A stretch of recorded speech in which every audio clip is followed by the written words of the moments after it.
हरि ओम. Corona न करोति.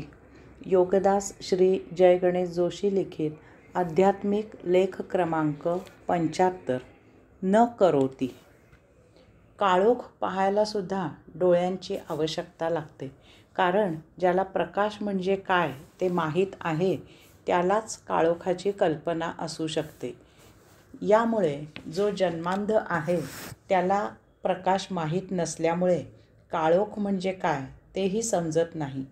ज्याला सुख म्हणजे काय ते माहीत आहे त्यालाच दुःख म्हणजे काय ते समजते. एरवी दुःखाचे वाईट वाटायचे कारणच नाही. आजही या 2020च्या काळात विशेष करून काही खेडेगावे आहेत की त्यांना अत्याधुनिक जगाची कल्पना नाही. अशा खेडेगावांशी माझा संबंध आला आहे. झोपण्यासाठी आपण आणि जमीन यामध्ये काही घातले तर त्यांना हसायला येते. अशाच एका खेडेगावात मला मदत करणाऱ्याला ताप आला. त्याला मी ताप उतरण्याची गोळी दिली.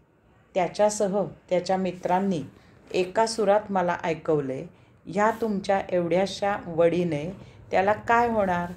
तो देवीचा कोप आहे, त्यासाठी अमुक देवीचा अंगाराच पाहिजे. ज्यांनी सदानंदी, प्रशांत, मौन सद्गुरूचे निरीक्षण केले त्यांनाच स्वतःच्या दुःख, कष्ट, त्रास, पीडा, वैताग यामधून दूर व्हावे अशी सुबुद्धी होईल. इतकेच नव्हे तर आपल्या दुःख, कष्ट, त्रास, पीडा, वैताग ह्याचे कारण अवास्तव उचापती, अनावश्यक उपभोग, अवाजवी कमाई आहे हे ज्याने जाणले तोच न करोति तत्वाचे महत्त्व ओळखू शकेल आणि त्याची त्वरित अंमलबजावणी करेल. लेख क्रमांक 76. न करोति.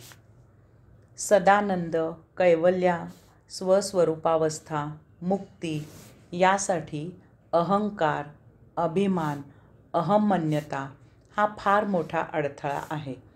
आपल्यामध्ये अहंकार निर्माण होण्यासाठी आपणच जबाबदार आहोत.